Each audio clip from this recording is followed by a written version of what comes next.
Hello, ActiveSage here on the Sage channel, and today I'm showing off this large ship that I've nicknamed the Drifter. Just because the original idea for it was that it would drift through space, and then as I kept going it sort of evolved.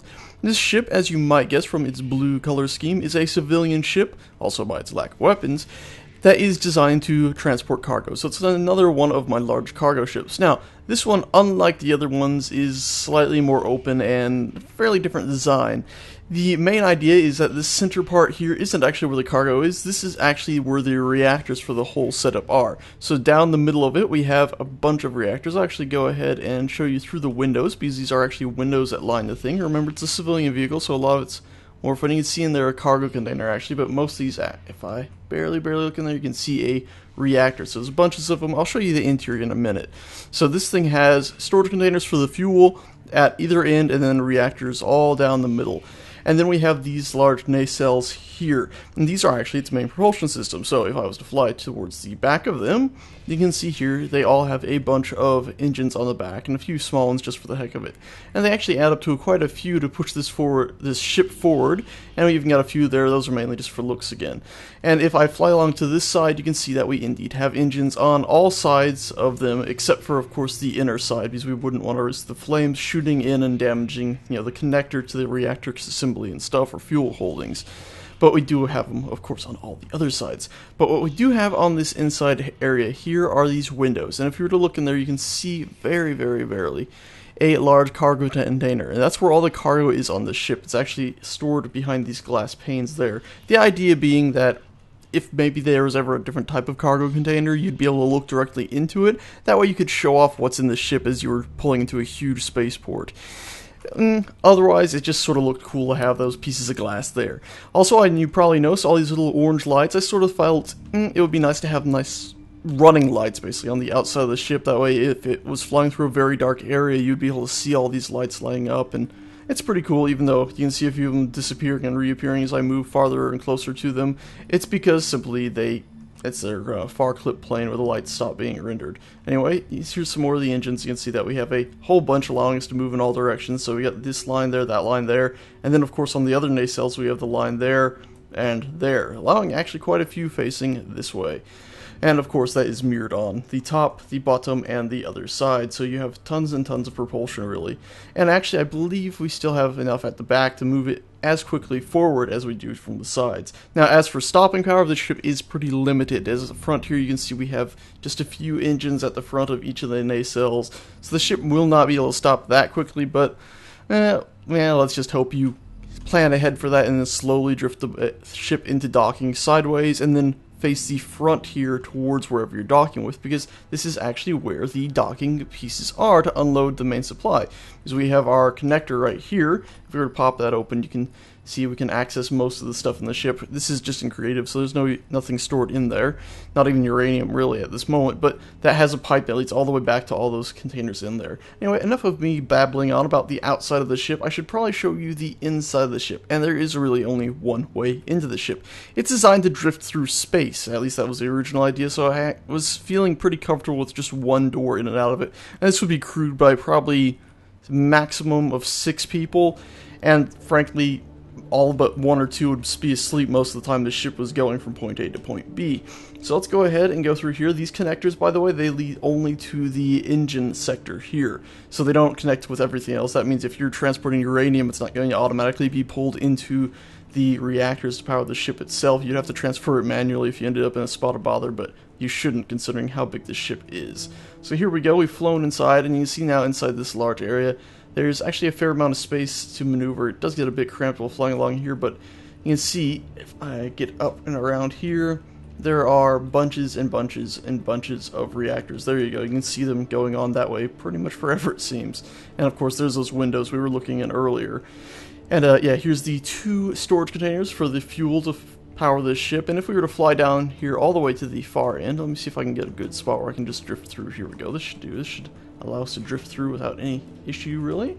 And this place is nice and lit up. Since they allowed us to group lights now and be able to change them all at once, I kind of went all out on lights. But anyway, here's another 2 storage bins to allow for more uranium. And of course this is mirrored down there below us. You can see there's 2 more over there, and once again mirrored over here and down there. So this thing actually has tons and tons of reactors and storage here for fuel.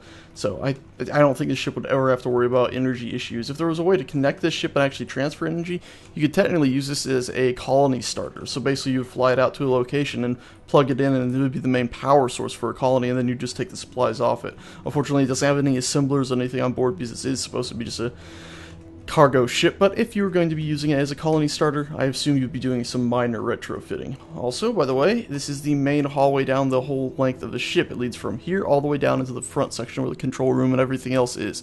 And I was actually going to color these 3 blocks right here yellow, but as of the recent update, I found something strange, something I actually had a viewer point out to me, but I couldn't quite understand what he was talking about until I got in here and started messing around. I can't actually aim at those corner blocks from here. To color them, I'd have to go on the outside of the ship or outside of this hallway and color them. So it's a bit annoying now. If a block that's just a piece of glass is sitting right there, same with a light, it now actually takes up the whole targeting space usually. So if I'm trying to aim at the block above that light, I can't aim at it. That's, I think, might have been like that, but for the glass, I'm pretty sure in the past we were able to aim through the open space there where there isn't actually a pane of glass. Right here, obviously, but now you cannot actually aim through that open space. So it's a bit annoying. If that's been like that, I hadn't noticed it, and I do hope it gets changed, because that is troublesome. Anyway, let's carry on down this hallway here, and by the way, we have windows all over the place, just so you can look out and check anything if it's damaged. The idea being this would be pressurized, this large hallway, whereas everything out there wouldn't be. And you can carry on down this whole thing. By the way, you might notice there's no gravity, because of course it's mainly a maintenance area. And then you might have noticed here suddenly a large flat wall. It's because we're leaving the reactor section of the ship, and we're actually moving into what is first the freeway floating above just everything. You can see some more connectors to make sure the back stays attached, and then we'll carry on all the way down into what is the main living area and control room and everything. It's a bit strange. I sort of was just, with this ship, just going with what I felt like building. So there's some strangeness here and there. So let's open this door, and you might notice that we have gravity. And what a weird sight to run into. That's because the gravity here is switched as such. So this is the main room of this ship. So this is basically where you would have tables scattered about wherever you would eat, socialize, all of that for the 2 crew that are awake during most of the voyage. And of course they would take shifts, so I don't actually have any chair models or anything that I felt comfortable in here, so it's just empty right now, but you get the idea. And also the nice huge skylight so you can look out at the stars. And actually, this is where your cockpit is too, and there's a gravity generator, by the way. And this is where you control your ship from. So you could hop in here, and you're looking straight out that window if you're in first person. It's pretty cool, I think. I like it a lot. But before we go ahead and give it a small test drive, let's go ahead and fly into some of these doors on the sides. And let me just accidentally hit that twice. And of course we can walk around in here. And this little hallway here leads to what on the right is the medical area, where you would basically, if you get seriously wounded somehow, we have medical machines. I think it might be slight overkill to have this advanced medical machine. By the way, this is a custom model. I've used a few of my own custom models. There's a link to download most of these in the description. This one isn't out there yet because I want to do some graphical tweaks on it still. But if we look on the other side, then we have the cryopods where the crew would be sleeping. And it's a 6-person crew, and so all these cryopods here would be taken up. And then if we were to run over here to the other side of the ship, we have a mirror image of that. So you would have one of these cryopods taken up and 2 of the crew awake. So they basically take the shifts, as I was mentioning earlier. And here's another medical bay machine to put people back together if they got harmed, or even help them get ready for cryosleep if it's a bit of a hassle. Down this hallway, by the way, is that large pipe that connects to the front of the ship where it would load and unload its cargo. And this goes all the way down here through this large floating area. By the way, I just have to show this off. I'm really liking how it looks to look through these windows and see all this stuff. It sort of reminds me of the Mass Effect Citadel if it was spinning or something. I don't know. I just like it a lot. Anyway, let's carry on here. This is all just zero gravity space. You'd be floating about and do stuff. And this is the main storage hold. So now we're behind those large panes of glass we were looking at earlier on these side nacelles. And you can see we have a fair amount of room for storage. It's actually pretty nice. And I like the idea of zero gravity areas where you can float around to do stuff, and only small areas actually being livable. Well, I say small. The ceiling is pretty big over here. So anyway, let's close that. This would be used as an airlock, by the way, and to access that, because that would probably be kept depressurized. Anyway, let's just close these doors so it doesn't bother me. And then let's go ahead and look at the 2 other hallways. So this room, this doorway right there leading to those halls and those rooms is the same exact as that one over there. But this one here is different, and actually the one mirrored of this one over on the other side is different. So if we go in here, this is actually where the crew, if they're awake, if the whole crew needed to be awake, it actually has stuff set up for that. So you could have a whole crew of 6 people awake at once, and actually then shift out for another crew of 6 people, if provided the cryopods were already full. But yeah, we got beds here and work desks over here, by the way. Again, these are custom models. Link in the description for these. And then, of course, we have this door here, which leads down to the same exact thing as we had before. The nice, large storage area. And I think the only thing left to show you is really this ship in motion. So let's go ahead and head back to that control seat over here.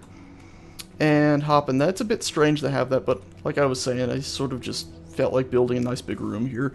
And let's take the ship for a quick spin. It's an empty world because I was getting a bit of lag, so unfortunately you don't have any asteroids to fly by. But I did have the one Sage station there. And you can see here, its acceleration is not exactly the best. Its rotation, as I'm pressing Q and E, you can see it turning, so that's not too bad.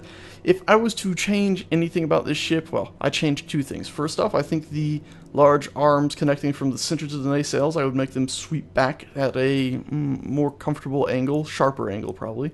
And then as for acceleration, I'd probably put a gravity drive in this ship. I really probably should have done that, but I didn't quite feel like going and sticking one of those in the nacelles or down the center main reactor area, so for now, it doesn't have that. Anyway, you can see as I've been babbling on, we have once again accelerated up to a decent speed, not max, and as I turn, you can see, of course, the engines are trying to stop us from drifting the way we were going and slow us down. It's a pretty nice ship.